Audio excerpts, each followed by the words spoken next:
Luis Enrique, pacificateur ou provocateur? Coach modèle ou furie incontrôlable?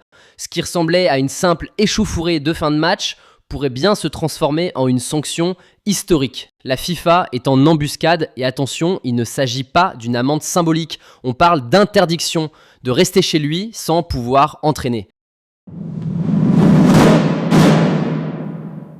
Bienvenue sur Une Équipe, la chaîne où on vit le foot entre passion et analyse.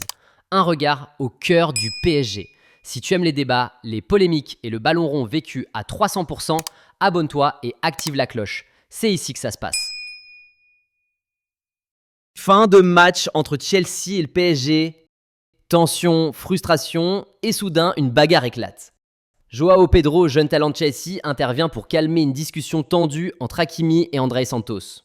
Il tente de désamorcer la situation sans agressivité et dans la confusion du moment, il bouscule légèrement Luis Enrique, sans le regarder ni même s'en rendre compte. Mais c'est ce geste anodin qui semble allumer la mèche. Luis Enrique, visiblement irrité, réagit vivement. Pour séparer, pour réagir à l'affront, pour défendre ses joueurs, les caméras le montrent attrapant Joao Pedro par le cou. L'image tourne en boucle, les réseaux s'enflamment et la tempête médiatique commence. Quelques minutes plus tard, conférence de presse. Luis Enrique, calme, tente de désamorcer. C'était une situation évitable, j'ai voulu séparer les joueurs. À la fin du match, il y a eu une situation complètement évitable pour chacun. Je pense que j'ai essayé de séparer les joueurs pour éviter que les tensions ne montent, que la tension et il y a eu différentes personnes qui ont participé à tout cela. Je pense qu'on devait éviter absolument les problèmes. Mais encore une fois, comme je le répète, j'ai voulu éviter que ne dégénère la situation comme je le fais toujours. Il insiste, il voulait apaiser comme toujours. Mais les images racontent une autre histoire. Ah oui, séparé avec la main au cou, très pédagogique coach. Alors vérité ou version retouchée? Et ce n'est pas qu'une question d'image, car selon Mundo Deportivo, l'équipe et d'autres sources, la FIFA pourrait ouvrir une enquête dans les prochains jours. Iturralde González, ancien arbitre espagnol et consultant pour la Cadena Nasser, l'a expliqué très clairement dans l'émission Carousel Deportivo. Quand il y a contact physique en dehors du jeu avec intention agressive, la FIFA peut sanctionner par une suspension temporelle. Ce n'est pas un carton, c'est une interdiction d'entraîner, comme ce fut le cas pour Luis Suarez, après avoir mordu Chiellini en 2014. Si ça passe, Luis Enrique pourrait manquer la Supercoupe et le premier match de Ligue 1. D'accord, l'image est moche. Oui, il s'énerve, oui, il s'emporte, mais est-ce une agression volontaire? Luis Enrique s'est trompé, il a mal géré la communication, mais doit-on le traiter comme un criminel du foot? Ici, on pense que non. Il faut juger les actes, pas les buzz. Il a réagi à chaud, mauvais timing, mais pas de préméditation, pas de violence gratuite. FIFA analyse, décision dans quelques jours.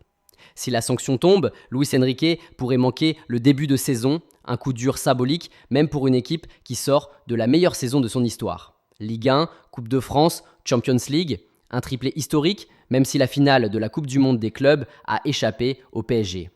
Dans ce contexte de réussite, cette affaire jette une ombre inutile, mais rien d'irréversible. Paris avance, avec ou sans controverse. Luis Enrique a fauté, certes, mais il a aussi gagné 4 titres cette saison. Ce n'est pas un loser. Comme il l'a dit lui-même. Voilà, j'aime beaucoup votre question, merci beaucoup. Mais on n'est pas des perdants, on n'a pas échoué. Il y a eu un champion, c'est différent. Le perdant, c'est celui qui chute. Le perdant, c'est celui qui ne se lève pas.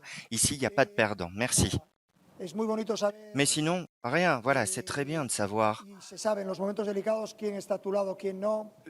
On sait les moments qui sont plus difficiles, qui sont délicats. Moi, j'ai quelque chose que je développe depuis de nombreuses années, depuis que je suis tout jeune. J'ai pas de problème. On peut s'améliorer, on peut empirer, on peut pas toujours contrôler tout, mais les gens que je connais, je m'entends toujours bien avec eux. Voilà. Je sais pas si c'est égocentrique, mais voilà, je l'ai dit et c'est tout. Alors toi, qu'en penses-tu?